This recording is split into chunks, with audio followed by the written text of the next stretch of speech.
Boa noite, gente. Nós vamos começar a sessão didática de hoje com o Dr. Linneu, apresentando para a gente sobre infecção fúngica na UTI. Aparecendo aí certinho, todo mundo? Para mim tá. Beleza. Para todo mundo tá agora, gente? Tá certinho aqui. Bora lá, então. Turma, a gente vai falar sobre um tema de extrema importância na UTI e que geralmente gera muita dúvida. Que muitas vezes você vê aquela cultura lá na URO com uma cândida, um aspirado com uma cândida, o paciente não está melhorando e você se pergunta, será que isso é uma colonização ou realmente isso é uma complicação de uma infecção fúngica? Se é colonização, eu observo. Se é infecção, eu tenho que tratar. Agora, se eu vou tratar com o quê? Então, essa vai ser uma aula bem objetiva para a gente discutir bem a dúvida do dia a dia de situações que todo mundo, eu tenho certeza, vai se ver que já aconteceu com ele alguma vez. Pode passar, Nath? Estou passando aqui. Sempre é bom, né, traduzir um pouco as nossas dúvidas em cenários clínicos. Então, um pré-teste para a gente discutir no final de um paciente de 78 anos, feminino, diabetes hipertenso, que está lá usando vancomycin poli por causa de uma PAVM. Essa paciente começa a ter febre de novo, já em uso aí de poliamido há algum tempo. Ela foi admitida por pneumonia, está lá invadida, central, pia, sonda vesical, há 6 dias, por causa da pneumonia prévia, usou um tazocin, acabou caindo na hemodiálise há 3 dias. Até agora as culturas não cresceram nada, o raio-x, você se pergunta, por que voltou essa febre, faz raio-x, não tem foco de persistência para chamar torácica. Só que a URO, desde a admissão, quando você coletou culturas dessa paciente, tinha uma Candida albicans lá. E aí você pergunta, será que isso é uma colonização ou o retorno dessa febre pode ser essa cândida? É colonização, observa, ou a infecção invasiva trato? Se trato com o quê? E outra coisa, já que eu estou considerando que pode ser uma infecção fúngica invasiva, vou trocar essas invasões? Pode passar. Se esse cenário fosse um pouco diferente, a paciente fosse o mesmo contexto clínico, usando vancomycin poli há 7 dias, voltando a ter febre, mas em vez de ser admitida por pneumonia, foi um pós-operatório de um abdômen agudo obstrutivo. Que estuprizou, está lá usando, não deu para usar totalmente a parenteral, está em uso de enteral, perdão, está usando a mista, parenteral e enteral para atingir o objetivo. Volta a ter febre, aumento de drogas vasoativas, invadida 6 dias, azemos está negativo, e essa paciente aí agora tem uma URO, um aspirado positivo com Candida SP. E essa, eu observo ou trato? Se eu trato com o quê? Troca as invasões desse paciente ou não troca as invasões desse paciente? Pode passar? E 2 mitos e verdades para a gente resolver no final da aula todo paciente com infecção fúngica vazia necessita de avaliação oftalmológica? Verdade ou mentira? Pode passar? E será que todo paciente com infecção fúngica invasiva precisa de um ecocardiograma? Verdade ou mito? Vamos tentar discutir isso e resolver isso. Eu peço que todo mundo reflita um pouco sobre essas questões e a gente vai trabalhar isso no decorrer da aula. Bora lá. Então, pode passar? Então, a gente está falando de uma infecção com grande importância no cenário clínico da terapia intensiva. Sabe por quê? Pode passar, Nath. Ela tem alta mortalidade e tem uma influência econômica muito grande, porque esses pacientes ficam muito tempo na UTI. E a diária de UTI é muito cara para o sistema. Não só que a gente falta vaga para quem precisa, mas o custo econômico de uma vaga de terapia intensiva é muito grande. Então, quanto no gira leito, isso tem um grande impacto em saúde pública. E a gente tem uma maior incidência em algumas populações específicas, que a gente vai ver. Tem um subgrupo de pacientes que são mais propensos a ter que outros. E eu tenho que saber essas características que eu vou pensar mais nesse subgrupo de paciente. O nosso vilão, pode passar, é a cândida. A maioria das infecções na terapia intensiva é por cândida. Pode passar? E essa cândida, onde que ela mora? Ela mora, a maioria, no nosso intestino. A gente tem duas, basicamente, lá, cândida albicans e cândida não albicans, E um conceito muito importante, que às vezes costuma até cair em prova de título, de emergência, de terapia intensiva, é sobre o que é doença invasiva por Cândida ou não. Vamos tentar. Antigamente, a gente só considerava infecção invasiva por Cândida quando eu tinha candidemia documentada, quando eu via fungo na heme. Só que os estudos falam assim, gente, se vocês considerarem que um aspirado traqueal tem uma Cândida, esse paciente tem pneumonia por Cândida, é uma doença invasiva por Cândida. A maioria das doenças invasivas por Cândida vão ter candidemia positiva. Só que isso depende da forma quando você coleta a hemocultura, da performance do seu laboratório.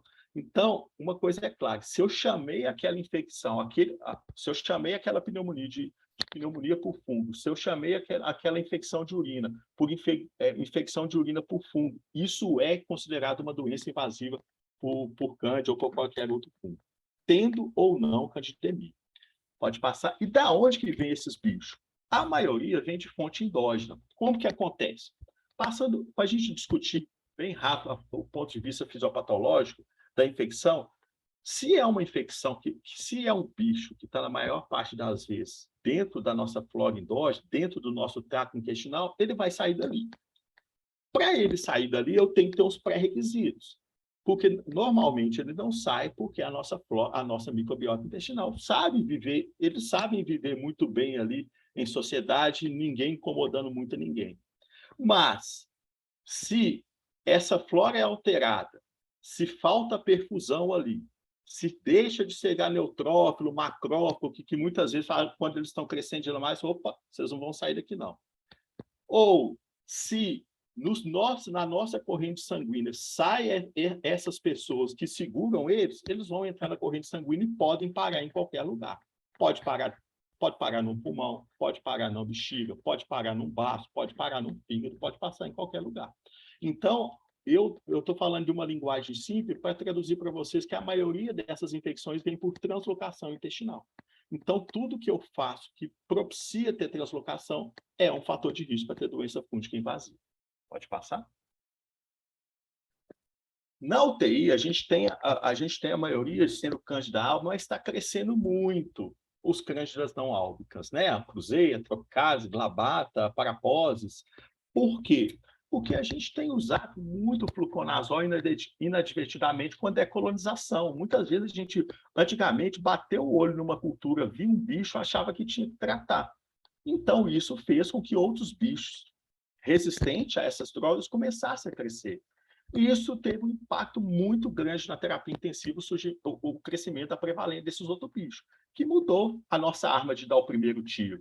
Antes, se a gente fosse dar essa aula 10 anos atrás, ninguém se discutia que o primeiro tiro de se dar em qualquer infecção fúngica na UTI é com fluconazol. Hoje vocês vão ver que já é um pouco diferente. Pode passar? E esses bichos estão cada vez mais comuns. A gente vê dados epidemiológicos assim, de UTIs que sempre estão publicando, e infecção fúngica ali pode passar, né? Tipo, quarto, quinto, já bicho ali, presente, seja no pulmão, na urina, pode passar. E sabe qual que é o problema disso? Que essas infecções ela agregam uma mortalidade muito maior. O que você está falando? Eu estou falando que uma infecção por fúngica mata mais que pseudomonas, mata mais que estáfilo, mata mais que acineto. Um pouco é óbvio. Se dá em pacientes mais graves, tende a matar mais. Perfeito, seu raciocínio. O sentido é esse mesmo. Pode passar. A gente está vendo hoje coisas que a gente infecção por catéter, infecção de corrente sanguínea, crescendo muito cândida, particularmente eu no Covid vi muito candidemia, crescendo em ponta de catéter, crescendo em hemocultura no Covid. Então, a gente tem aumentado muito a prevalência, porque a gente cada vez mais tem usado antibióticos de largo espectro, a gente vai ver como isso influencia. Pode passar. E aí, só para vocês terem uma noção, hoje, como as cândidas não álbicas estão crescendo, em muitas UTIs elas já passam a ser o primeiro agente, e muitos delas, por exemplo, a glabata já tem uma resistência intrínseca a azólico. Significa que o quê? Eu não vou, sabendo que a minha prevalência hoje em UTI é por a maior parte das UTIs tem uma porcentagem alta de cândida que não é álbica, não dá para ser fluconazol quando o paciente está muito grave. Pode passar. Então, quando eu vou suspeitar quando principalmente tiver os fatores de risco. Por exemplo, catéter central. Vamos entender, pode passar, Nath, para não ficar muito gravado. Isso, pode deixar aí, por favor. Vamos entender por que cada um desses fatores se torna um fator de risco. Catéter central. Catéter central, para bactéria que gosta de, ou bicho, né? Bactéria que não é o caso. Um bicho que gosta de fazer biofilme, que gosta de ficar quieto em um lugar, é ótimo. Então, catéter central é ótimo, por exemplo, se você tem um pico, você pode ter, às vezes, uma translocação. Esse fungo cai na corrente sanguínea. Às vezes, ele não chega a causar infecção, mas ele só para em algum órgão, algum dispositivo para ficar lá quietinho com potencial foco futuramente. Catéter central é uma ótima. Nutrição parenteral, campeão de audiência. Por quê? Você está nutrindo o paciente via sangue, quer dizer que você não está usando muito bem o trato digestivo dele. Se você não está usando bem o trato digestivo, significa que a perfusão daquele trato digestivo está bem reduzida. Se a perfusão daquele trato digestivo está bem reduzida, está ótimo para quem quiser translocar. Tá? Porque se eu não tenho sangue, eu não tenho atividade neutrofílica, eu não tenho linfocitária, então a porta está aberta para quem quiser passar. Uso de antibiótico de amplo espectro. Antibiótico humano espectro mata muita bactéria ruim? Mata, mas mata muita boa também. Então, dentro desse sentido, aumenta muito a chance de translocação. E o que a gente vê também nos estudos é a pontuação de Apache. Eu acho que todo mundo que conhece o Apache, que é um guia que prediz um ótimo guia de predição de mortalidade, e mostraram que quanto maior o Apache, maior o risco de infecção fúngica. Eu acho, pelo que eu já falei aqui, ficou um pouco claro que esses pacientes são mais graves e o risco deles se translocar também é maior. Pode passar. E aí você me pergunta, Lineu, mas eu já ouvi falar que tem como a gente sistematizar esses fatores de risco, que alguém já fez o favor para a gente de criar um guia preditivo e até validou esse guia, e parece que a validação dele não é muito ruim, para a gente saber se aquele fungo que eu achei numa determinada cultura pode ser infecção ou não. É isso aí. Desde 94, o pessoal tem tentado criar guia preditivo para ver se aquela colonização que eu estou vendo ali pode ou não ser infecção. Talvez quem mais deu certo aí foi o Caio Leon, em 2006, que fez um guia e validou ele chamado Candida Score. O que é o Candida Score? Pode passar, Nath. O Candida Score, ele pontua os principais fatores de risco para a infecção fúngica, que é nutrição parenteral, se o paciente foi admitido em contexto pós-operatório, principalmente cirurgia que manipula trato gastrointestinal, se esse paciente tem de múltipla colonização, o que ele chamou de múltipla colonização? Pelo menos 2 culturas com crescimento de cândida, tá? ou de um determinado cultura. E quando ele fez esse guia, quando ele publicou, existia ainda o conceito de sepse grave, né, ou de sepse severa. Então, quem era aquele paciente que estava evoluindo mal do ponto de vista séptico e que antibiótico de amplo espectro não estava resolvendo, esse paciente pontuava mais do que os outros. Pode passar? E esse guia, ele apresenta um valor preditivo negativo melhor que o positivo, ou seja, ele é melhor para excluir que confirmar. Só que, diante do paciente crítico, tendo um Candida Score acima de 3 e você não há outro foco para tratar, e tendo essa especificidade, é um limiar suficiente de intervenção para a gente. Então, hoje na UTI, quando eu vejo um paciente grave, não está melhorando, eu sei que ele tem um fungo em uma determinada cultura, obviamente, gente, se eu vi fungo na hemocultura, a conversa acabou. Fungo na hemocultura é igual a doença fúngica invasiva. Acabou, não tem conversa. Agora, só tem um cândida no aspirado, ou tem no aspirado e na uro. E esse paciente não está melhorando? Pô, vou fazer o Candida Score desse paciente. Se ele tiver um Candida Score alto, eu vou acabar tratando esse paciente. Tá? E o que eu chamo de Candida Score alto? Um Candida Score acima de 3. Pode passar. Dá para fazer diagnóstico por outras formas? Dá demais. Só que, infelizmente, não é muito bom. A cultura, que é o padrão ouro, tem uma sensibilidade que ultrapassa 60%. E uma coisa muito comum da gente falar é o seguinte: acrescenta uma cultura para infecção fúngica, para crescimento fúngico. Quando eu estou falando de Cândida, a Cândida cresce na mesma cultura que as outras bactérias crescem. Agora, quando eu estou pensando em outro fungo que não seja Cândida, aí você tem que pedir uma cultura separada. Se você está pensando naquele paciente de infecção invasiva por fungo, onde você está querendo procurar Cândida, não precisa de pedir cultura separada, não. Só quando você está querendo procurar outro tipo de fungo. Exemplo, paciente HIV positivo, paciente hematológico. Essa galera cresce de tudo. Essa galera tem que pedir cultura separada. A nossa turma lá de pólio, quando a gente não pega aqueles pacientes, né, da hemato que erram o caminho do HC, que erram o caminho da Santa Casa e acaba parando na UPA, eles acabam, sem dúvida nenhuma, a gente tem que pedir culturas para ele também. Não sendo, eu não acho necessário pedir de rotina de forma alguma. A nossa prevalência de outros tipos de fungo lá é extremamente baixa e não justifica uma solicitação de rotina. E muito legal, uma coisa que eu particularmente, já trabalhei em vários serviços privados em Belo Horizonte, ainda continuo trabalhando na Unimed, e não tem, e isso é um ganho que eu só vi no Dilué fungigrama. Fungigrama é uma coisa excepcional, que você não só conhece como é que está os fungos que está crescendo lá no seu hospital, como também te ajuda demais a guiar tratamento e evitar drogas que são muito tóxicas para o paciente. Pode passar? Existe outra forma de dosar, de procurar infecção fúngica, que é dosar o 1,3 beta-deglucano. É um antígeno que tem, na maioria dos fungos, ele tem um bom valor preditivo negativo, mas não tem tanto positivo. Então, o que a gente tenta muito usar em serviço que tem? Você não está muito convencido que é uma infecção fúngica, mas o paciente está grave demais. Você discutiu lá, optou por iniciar tratamento empírico. Você colhe isso aí no 5º dia, isso aí dá negativo, pelo valor preditivo que tem, você tira um antifúngico precoce. Pessoal, isso aí não é fungo, não. Então, se a gente fazer uma análise grotesca, não tão grotesca, mas um racional seria uma procalcitonina. Não tem um valor preditivo positivo, ou seja, se der positivo não significa que eu tenho que dar antibiótico para isso, a taxa de falso positivo que a gente tem, mas você estava muito na dúvida, pela gravidade acabou iniciando, 5º dia pedindo isso bem negativo, isso pelo valor preditivo que tem, te dá o limiar que você tirar, tá? Pode passar.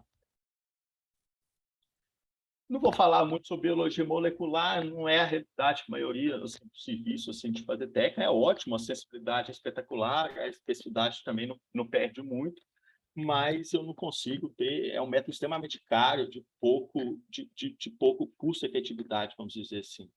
Pode passar.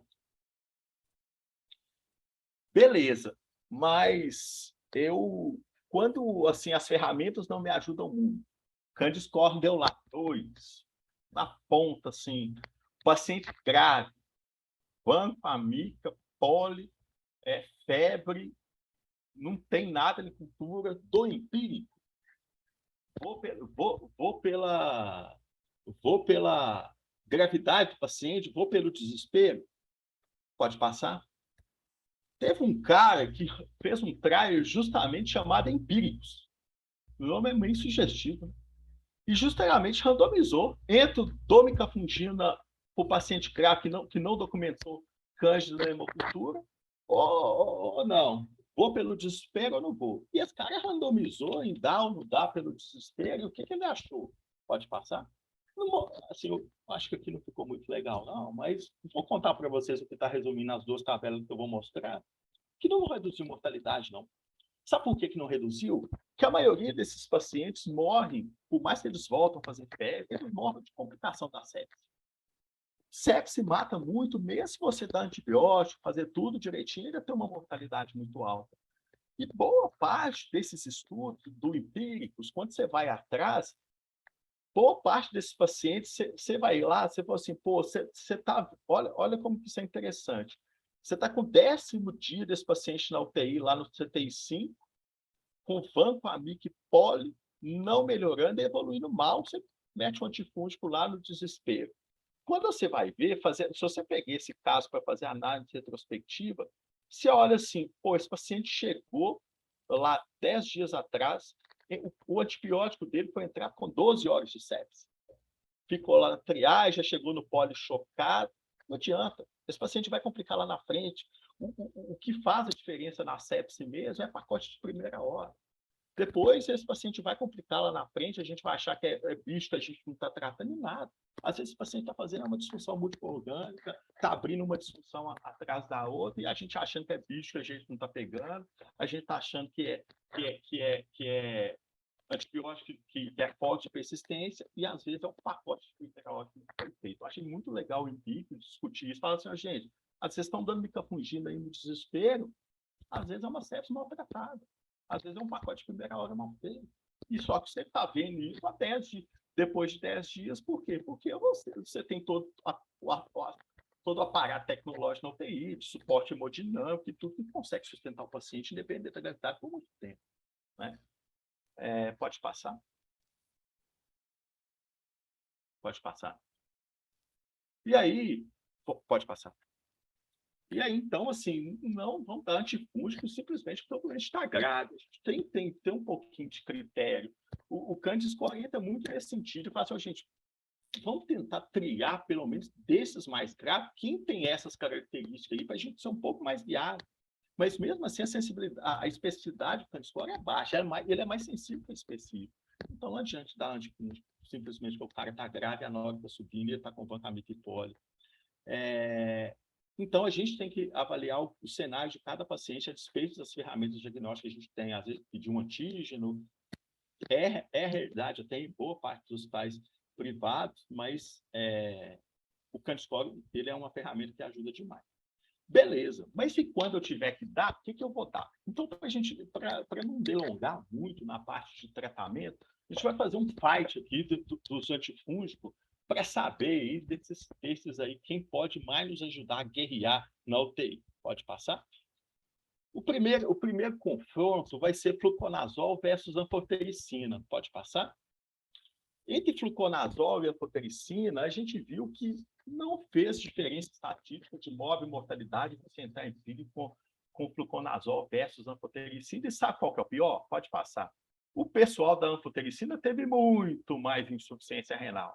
Então, peraí, se morre a mesma coisa e eu tenho muito mais insuficiência renal com anfotericina, nesse confronto entre anfotericina e fluconazol, definitivamente o campeão é fluconazol.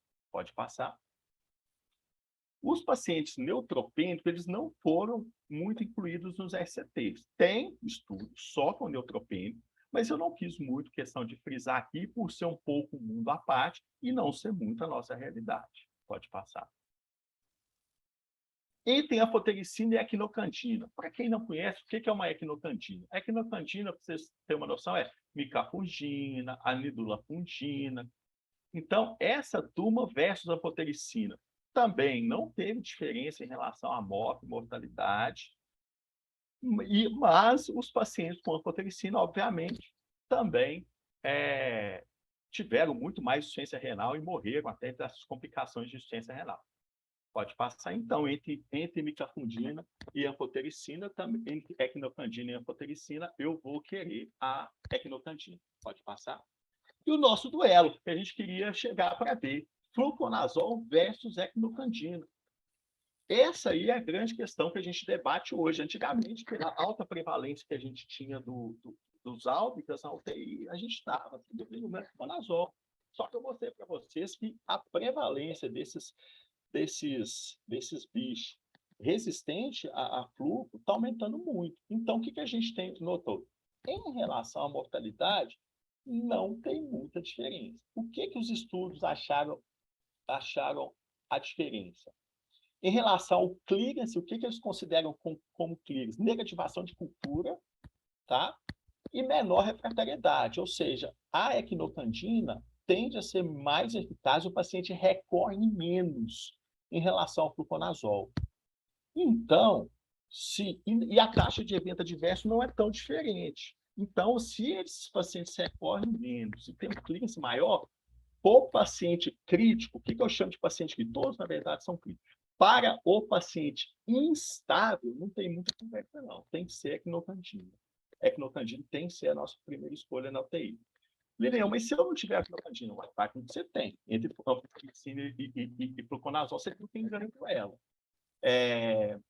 Agora, uma coisa que você tem que pesar é o seguinte, dá para ser fluconazol quando o paciente está estável, dá para ser primeira escolha quando ele estiver estável, e se ele, obviamente, não tiver usado fluconazol recentemente. Aí eu acho que é razoável tentar um fluconazol para ele. Ou, se você vê nas suas culturas, principalmente se ele é colonizado por Candida albicans. Por quê? Os estudos, eu peguei para abrir uns estudos de prevalência de taxa de resistência do albicans ao fluconazol ainda é pequeno. O que eu chamo de pequeno? 1,5%. Chegando no máximo 3%. Então, assim, se você tem certeza que albicans é um problema, daria para tentar um flu. Qual que é a dose? Toma cuidado com a dose. 800 miligramas de dose de ataque, e você usa aí 400 de manutenção.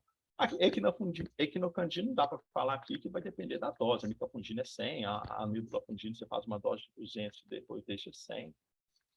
Aí não faz sentido falar muito da dose aqui, não. Pode passar. Pode passar, Nath. É só para mostrar aqui, volta lá, por favor, sobre esses bichos, sobre a resistência deles. Sabe? Por exemplo, Labata, a maioria deles está sendo resistente.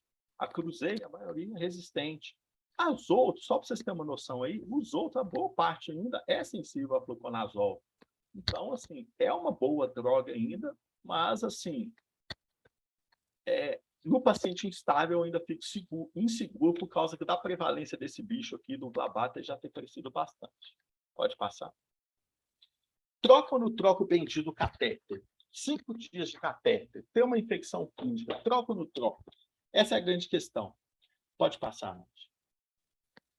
É o seguinte, nós vamos tentar fazer 2 cenários. O paciente neutropênico e o não neutropênico. O neutropênico, você vai ter que ver 2 coisas.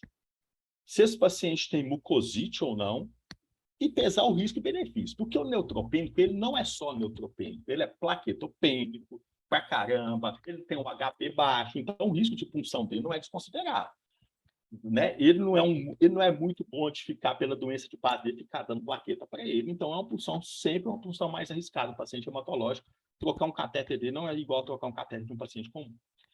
Se ele tiver mucosite, o que isso me sugere? Os estudos têm mostrado que boa parte desses pacientes com mucosite, a maioria deles vem, o fungo não costuma. Isso é um preditor de que esse fungo veio por translocação e não veio do catéter.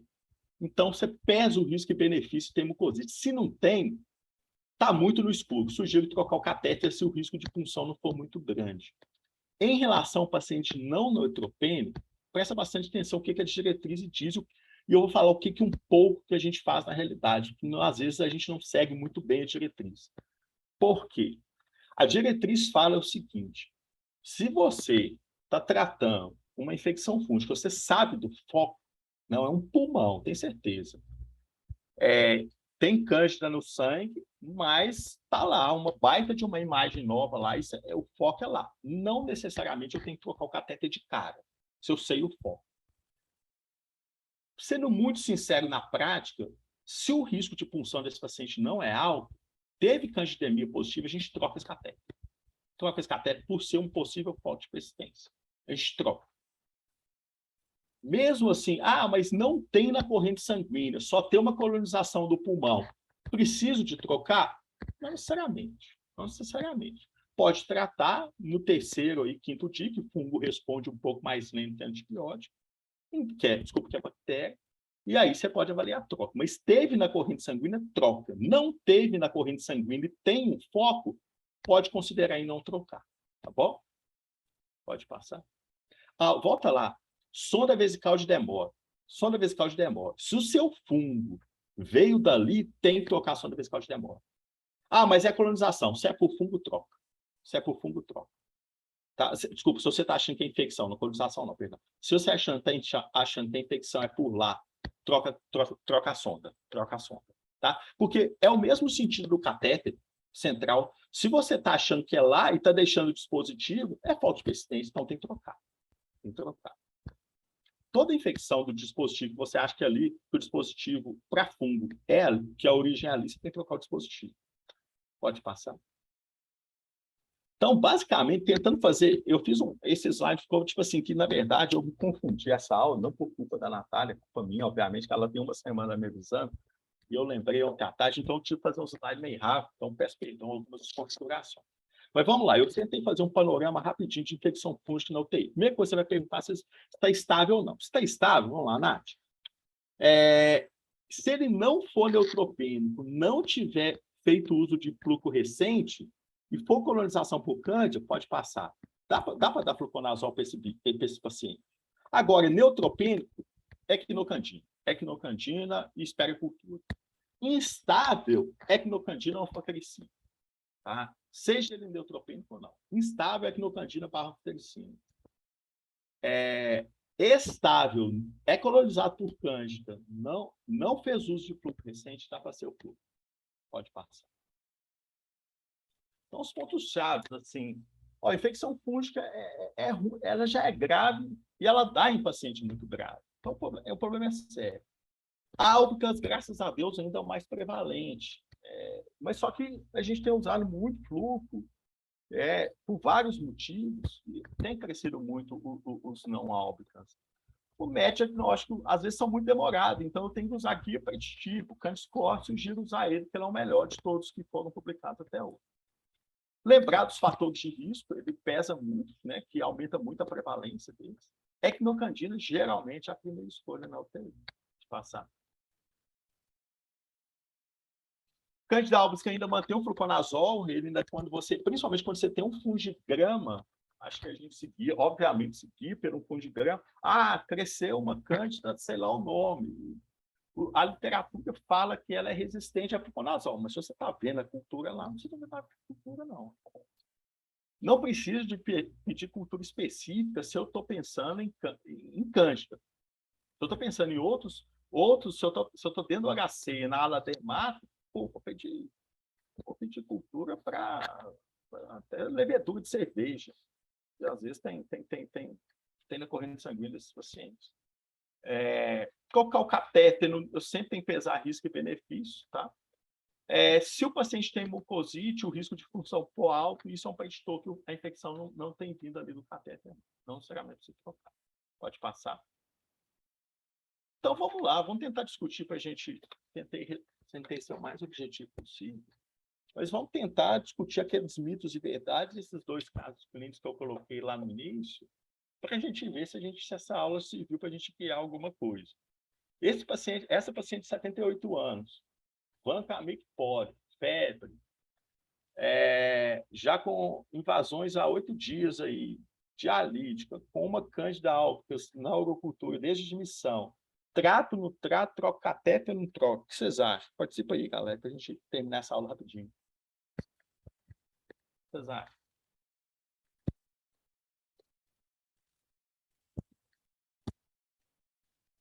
Ou participa, não, esqueci. Vamos lá, fala nome. Sofia, sempre. Cadê você, Sofia? Se quiser, manda no chat, gente. Lineu, não faz isso comigo, não, uai. Me joga na fogueira. É isso, Sofia. Você é o exemplo aí dos R2. Fala aí pra gente. A paciente está estável, Lineu? Tá com dó, tem estado. Agora tem. Deixa eu pensar. Tá com vancomycin pori, em estado. Tem uma cândida lá na urocultura. Olhou o raio-x, não tem fotopersistência. Eu acho que nesse caso vale trocar a sonda de demora e vale começar o tratamento. O que vocês acham, turma? É uma opção válida, sem dúvida. E aí, meninos? O que vocês acham? Mas é bom fazer o score, né? Fazer o Candida score. Se você ver o Candida score dela, eu acho que vai dar muito alto, né? Ela não usa dieta parenteral, não tem pós-operatório, ninguém mexeu na barriga dela. Ela vai ganhar critério de sepse grave, assim. Não Candida score alto, não.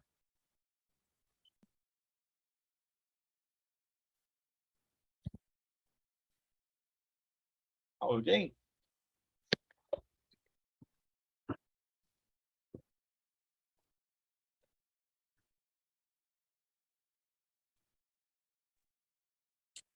Se ela tem o Candida score baixo, ele tem uma boa sensibilidade, não é isso que foi falado? Boa. Isso. Então, aí, teoricamente, não iniciaria, né? Eu acho que, assim, as duas falas, eu acho assim, primeiro tem todo um racional diante da fala de vocês duas. Talvez, assim, é Natália, né, que falou por último aí, né? Isso. É um Candy-Score baixo. Talvez trocar essas invasões de 8 dias seria interessante antes de entrar com antifúngico. Um catéter central de 8 dias, uma pia de 8 dias. A gente já tem uma prevalência até mais alta de infecção de catéter aí, de que o catéter seja um pau de resistência. A pia depende. Então, talvez, assim, eu não acho... É o empíricos aí, né? De, às vezes, de mostrar que entrar no desespero não reduz maior mortalidade. Mas, assim, no, mexer com paciente grave, você nunca vê uma evidência muito robusta, às vezes, porque você não consegue ter um N muito bom, não consegue randomizar tudo direitinho. Então, assim, talvez um gabarito desse uma prova, talvez seria trocar cultura esperar, trocar essas padrões e esperar. Agora, na prática, você trocar a sonda e usar um antifúngico não seria uma conduta muito errada, senão, mas daria para evitar. Se a gente fosse usaria o quê aqui?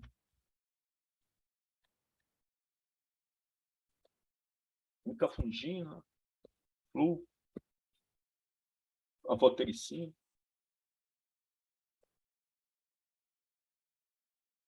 Como ela está instável, seria a equinocandina, né?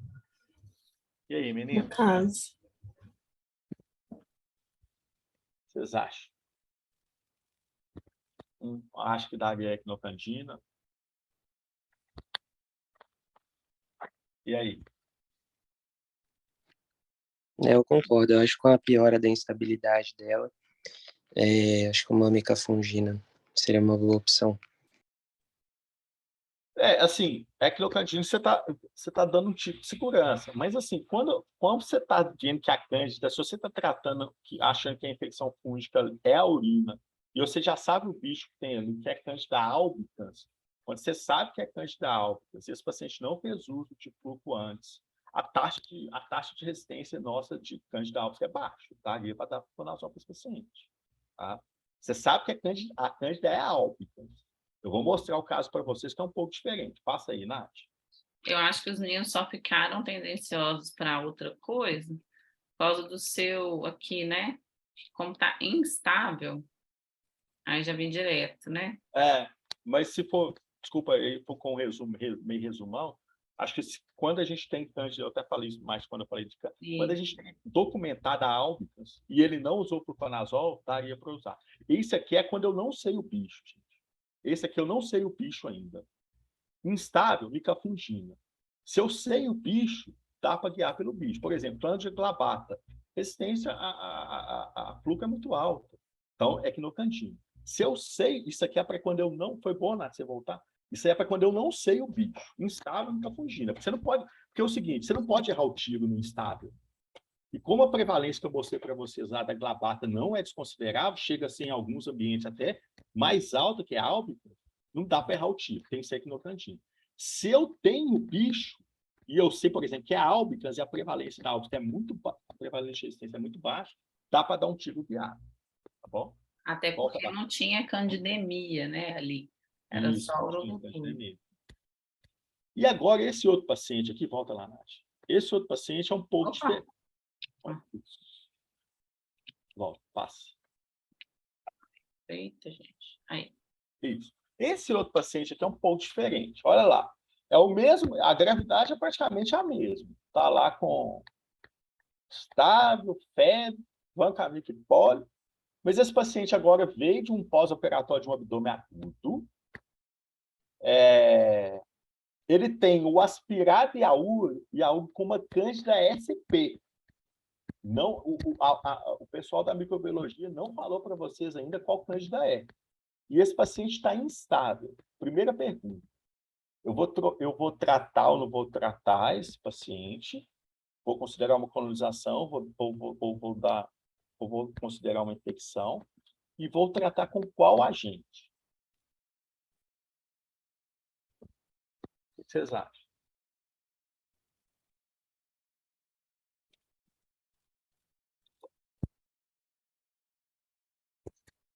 Natália. Bom, nesse paciente já é diferente, né? Ele tem mais fatores de risco para uma infecção fúngica e, né, igual você tinha dito anteriormente, a gente não conhece qual cândida que é. Deixa eu só ver aqui. E tá com aumento de drogas vasoativas, então um paciente mais instável. Então, assim, nesse contexto aí sim, acho que caberia a micafungina, né? Perfeito. Cândida score alto, cândida score maior que Isso. 3. Instável, não sei qual cândida é, trato, equinocandina, ou anídula, ou micafungina. Esse eu tenho que tratar. Tem que trocar as invasões? Olha, não tem candidemia. Eu estou achando que não é o catéter que está jogando esse fungo na corrente sanguínea, eu estou achando que ele está no pulmão e na urina, o problema é ali, troca a sonda vesical de demora. E não necessariamente se trocar o catéter. Tá? Não necessariamente se trocar o catéter. Se o paciente não tem candidemia e você sabe de onde está vindo o foco. Se eu não soubesse de onde está vindo o foco com candidemia, troca o catéter imediatamente. Tá? Ficou claro, pessoal? Então, deixa eu só sintetizar algumas coisas. Se eu tenho um paciente instável e não sei se é albicans, é equinocandina. Se o paciente está instável, eu sei que é álcool, que esse paciente não usou fluconazol ainda, porque se ele usou fluconazol, eu vi que ele não respondeu. Essa cândida não responde fluconazol. Então eu vou usar equinocandina se ele já usou. Se ele não usou e eu sei que é álcool, dá para usar fluconazol. Estável, eu também sei que é álcool, fluconazol. Não sei que é álcool, resumindo, não sei que é álcool, do equinocandina. Tá? Do equinocandina. Não adianta dar antifúngico por desespero. Tenta estratificar o risco desse paciente ter infecção fúngica. Quem mais vai ter sucesso é aqueles que têm um cândida score maior. Tá bom? Invasões. Se eu suspeito, se não tem candidemia e eu sei aonde que estão esses fungos, não necessariamente se trocar catéter. Se tem candidemia e o catéter possa estar contribuindo de alguma forma com o foco de persistência ou originando essa candidemia, troca imediatamente o catéter. Vou dar uma dica. Candidemia, a gente troca o catéter. Não tem candidemia, eu sei de onde está vindo o foco, não precisa necessariamente trocar o catéter, não. Bom, pode passar. Para terminar, vou responder 2 mitos e verdades. Todo paciente com infecção fúngica invasiva necessita de avaliação oftalmológica? Primeiro, por que existe excepcional? Existe uma prevalência muito grande de endoftalmite por fungo em quem tem infecção fúngica invasiva. Então, em muitos serviços, é rotina pedir avaliação oftalmológica para quem tem infecção fúngica invasiva. E aí, isso é mito ou realmente é verdade?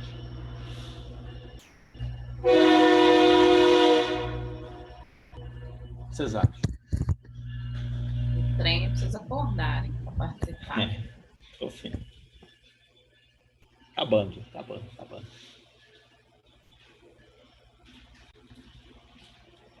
O que vocês acham?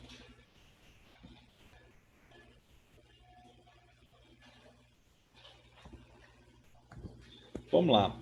É o seguinte, a pergunta aqui é, tem candidemia ou não tem candidemia? Se tem candidemia, apesar de a sociedade, eu até olhei na Sociedade Americana de Oftalmologia, os oftalmos falam assim, não precisa fazer de rotina, não. A prevalência de endoftalmite é muito baixa. A IDSA sugere fazer. Então, a pergunta aqui é, tem candidemia? Tem. Seguindo a diretriz da SA, faz fundo de olho para todo mundo. Por quê? Endoftalmite, a taxa de cegueira não é pequena. E muda o antifúngico a se usar. Por quê? Tem antifúngico que, apesar de ser ótimo, por exemplo, Candida glabata, micafungina é ótimo, mas não faz nível cérebro bom em globo ocular. Então, às vezes, muda o tratamento. A gente tem que usar um antifúngico que faz nível cérebro dentro do globo ocular. E o tempo de tratamento muda. Então, a resposta aqui é, tem candidemia? Tem, faz. segundo a ETSA, faz para todo mundo. A sociedade de oftalmo não gosta de entrar na UTI, né? Então, eles falam, não precisa de todo mundo. Então, a resposta é, tem candidemia? Tem, faço. Não tem? Não precisa fazer nada. Pode passar. Pode passar? O outro mito. Outro é o eco, né? Você passou, Nath? Passei. Então beleza. E aí, eco? O eco faz para todo paciente com infecção fúngica invasiva? Sim ou não? Vamos lá. A grande questão também aqui é a candidemia. Antigamente falava, tem candidemia transesofágico para todo mundo. Se tem candidemia, né, é igual a transesofágico. E aí pegaram uma galera e foi pensar, será que fazer tudo de rotina, a galera terroca. Será que é isso mesmo, né? Reginaldo odeia, né? Tudo que você faz de rotina. Já fala, opa, será que precisa disso mesmo? E realmente, quando foram ver, a porcentagem, mesmo com candidemia, de endocardite por fungo é muito baixa. Então, o que eles falam? Assim, gente, não, rotina não. Mesmo para quem tem candidemia. Para quem que você vai fazer, então? Para quem pode ter um risco maior. Exemplo, já tem uma válvula meio ruim. Esse paciente tem pneumática, já tem uma insuficiência que não é muito legal. Qualquer coisa deposita nessa válvula. Considere inicialmente fazer um transtorácico. O transtorácico não vê muito bem, faz um transofágico. Ou esse paciente não está melhorando, apareceu um sopro novo, tem a suspeita de alguma coisa. Resumindo, não faço de rotina para quem tem candidemia. É só quando eu pensar mesmo que essa candidemia possa estar gerando uma endocardite. Exemplo, estou dando antifúngico para ele e esse cara não está melhorando. Pode ser um foco persistente, pode ser um endocardite. Porque as endocardites fúngicas, cirúrgicas, o tratamento é cirúrgico. Esse paciente já tinha uma válvula muito ruim, eu queria fazer pelo menos transtorácico nele. Beleza, mas não faço de rotina. Uma coisa muito importante também, quando o paciente tem candidemia positiva, eu vou considerar o D0 de tratamento a negativação da candidemia. Então, 14 dias, geralmente não tendo candidemia, o tempo assim, é 14 dias de tratamento. Tendo candidemia, eu vou fazer 14 dias após a negativação de hemocultura. E quanto tempo eu colo a hemocultura? A cada 48. A cada 48, eu colo a hemocultura, pum, negativou. D0 aqui, 14 dias após isso. Pessoal, era isso. Infecção fúngica é uma infecção muito comum na terapia intensiva. Não adianta dar antifúngico simplesmente achando que isso vai salvar o doente. Não salva. E o problema, dar antifúngico demais faz o que está acontecendo. Surgir cada vez mais cepa resistente. É a mesma linha de raciocínio para antibiótico. Então, vamos guiar. Vamos guiar o quê? Pelos fatores de risco. Qual que é um que ajuda muito? Transport. Vamos lá. Albicans, fluconazol, seja instável ou estável, se ele não tiver usado antes. Não sei o que é, está estável, posso tentar o fluconazol. Não sei o que é, está instável, micafungina. Está estável, você esse cara já usou fluconazol, equinocantina também. Não é para todo mundo. Avaliação oftalmológica. Para quem faz candidemia, vão fazer, trocar catéter. Tem candidemia na prática, troca catéter. Não tem candidemia, o catéter não está associado com a infecção. Você sabe aonde que está o bicho, não precisa trocar catéter. Eu acho as mensagens principalmente chave. E tempo de tratamento, se tem candidemia, 14 dias pós-negativação. Se não tem candidemia, vai no número mágico, 14 dias. Beleza. Bem, ótima aula, Nilva. Gente, a gente sempre convida todo mundo para abrir as câmeras para discussão. Sei que a gente já passou do horário, mas a gente começou um pouquinho atrasado.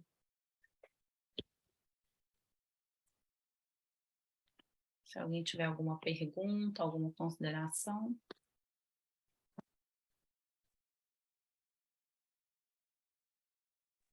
Cadê a Alice? A Alice tem não? Quer fazer alguma consideração? Pergunta não, só consideração. Eu tenho uma dúvida, gente. Aí sabia que você ia falar sobre, tá vendo? A gente tem os dados do Odilon de prevalência de Candida albicans e não albicans? Ou pergunta. Não, mas isso faz ter. A resposta é não, e diz que o fungigrama entrou justamente para isso, sabe? Então, eu até conversei com a Ana Raquel, conversei com eles, a proposta é de ter tudo, né? Não só de bactéria, mas de ter fungo também, para a gente poder...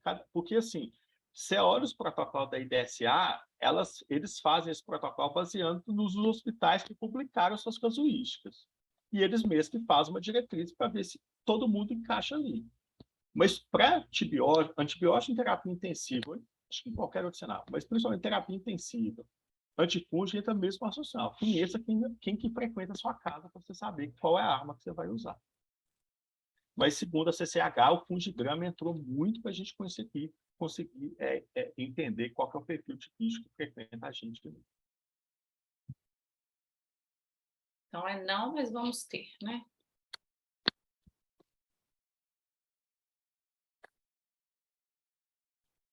A Alice não está aí, ela está falando. A Alice está aí. Tô aqui. Faz uma Tem muita consideração, coisa Alice. para completar. Oi? Faz uma consideração aí. Não, não tem consideração, não. Foi perfeito, foi ótimo.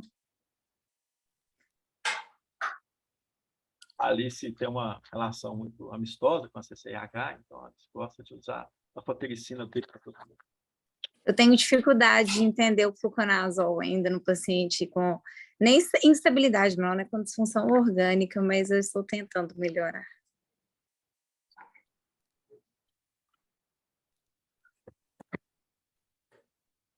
Bom, eu acho que para quem não tinha noção nenhuma, né, de infecção fúngica, traz um guia bem bom essa sua aula.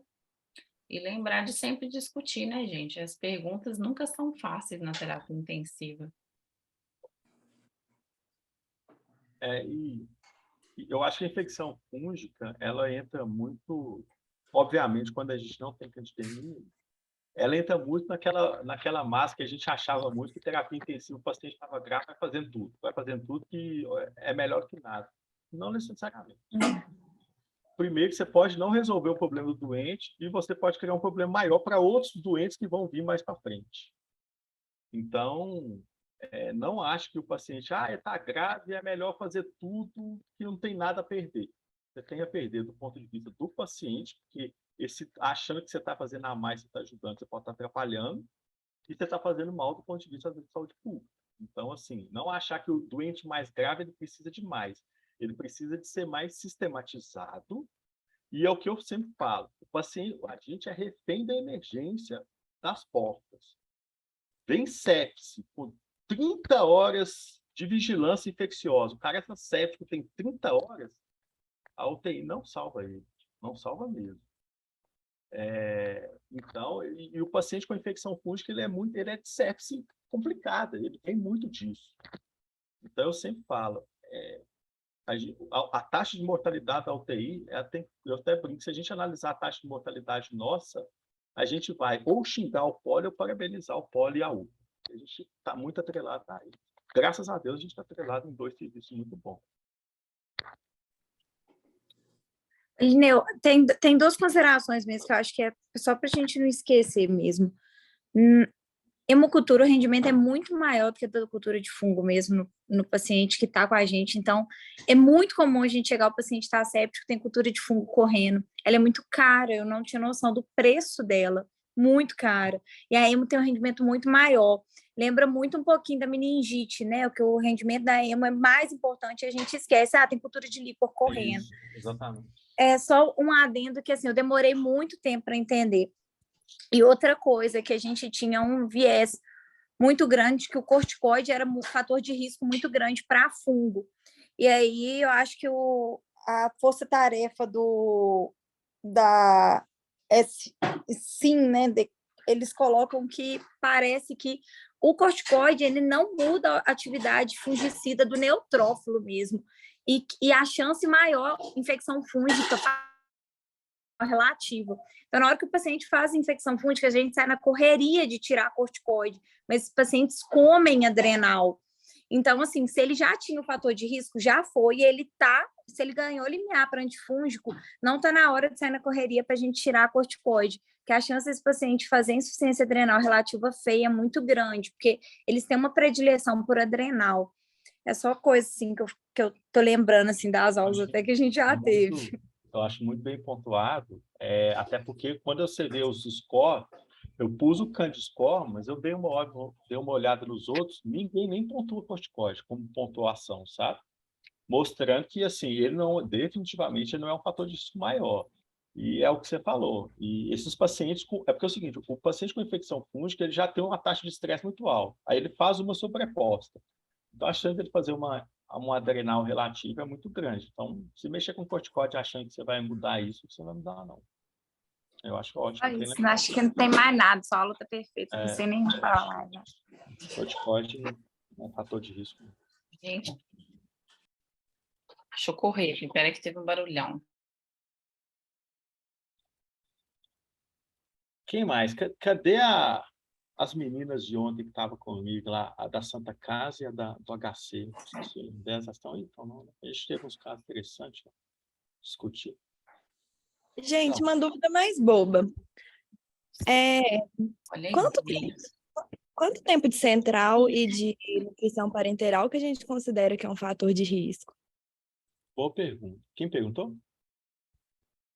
Sofia. A Sofia, ela sempre começa assim, é uma pergunta boba, né? Aí lá vem. É o seguinte, não tem um número mágico. A prova clava disso é que o paciente vai com CDL para casa e vive, às vezes, 3, 6 meses com CDL de boas. O que a gente tem? O central, qualquer invasão, qualquer dispositivo invasivo central, quando ele passa de 48, 72 horas, ele é um potencial forte. Mas aumenta-se muito com 5 a 7 dias. Aumenta-se muito. Então, o que eu te digo? Você passou menos de 48 horas, esquece. Por definição, infecção de catéter, até por definição, ela tem que ser mais de 48 horas. Então, menos de 48 horas é impossível de ser seu catéter. Até por conceito. Não tem jeito. Depois de 48 horas, é possível. Mas o que eu te digo? Entre 48 horas e 5 a 7 dias, procura outra coisa. Antes de achar que é seu catéter.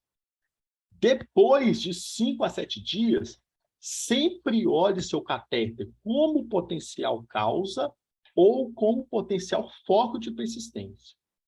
Então, é o seguinte, se o cara não tem nada, ele pode usar o catéter dele 30 dias. Você estar lá, bonzinho, sem fator infeccioso nenhum, tranquilaço, não estou suspeitando de infecção dele, deixa quieto o catéter, porque se você vai trocar o catéter, se ele não tinha um bicho na corrente sanguínea, na hora de trocar, você leva. Então, não mexe no catéter, não. Se você suspeitou de infecção com menos de 7, 5 dias do catéter, veja outra coisa. Não achou? Troca o catéter. Depois de 5, 7 dias, olha o catéter com os 2 olhos. Um olho para ver se ele não é causa, um olho para ver se ele não é fonte persistente. Então, a tendência da gente com o paciente com mais de 7 dias de catéter infectado é pensar em trocar o catéter se o risco de punção não for muito alto. Uma coisa, e só mais um detalhe para completar. Se o seu catéter infectou menos de 7 dias, a culpada foi você. É a mão. Se você infectou, se o catéter seu infectou com mais de 7 dias, chama a enfermeira lá e discute o protocolo de manejo do catéter, de manipulação do catéter. Ou seja, 7 dias, traz quem funcionou e manda a cultura da mão dessa pessoa, colhe um suave da mão e manda, brincadeira, né, gente? Depois de 7 dias, chega lá para a enfermeira, como é que está manuseando esse catéter aqui? Que possivelmente foi um manuseio. Beleza? Respondidos? Obrigada, Lineu. Tudo bem, acho que a gente pode encerrar. Tem um barulhão aqui em casa, gente, o cachorro que fica do lado de fora invadiu a casa. Mas tá bom, vamos. Obrigada, viu, Lineu, pela aula, Alice, todo mundo pela participação. Até a próxima, então. Valeu, moçada. Bom feriado para vocês. Show de bola a aula, Lineu. Valeu. Valeu, Valeu, Ana. Nath. Falou, obrigada. Cachorro. Ai, tira.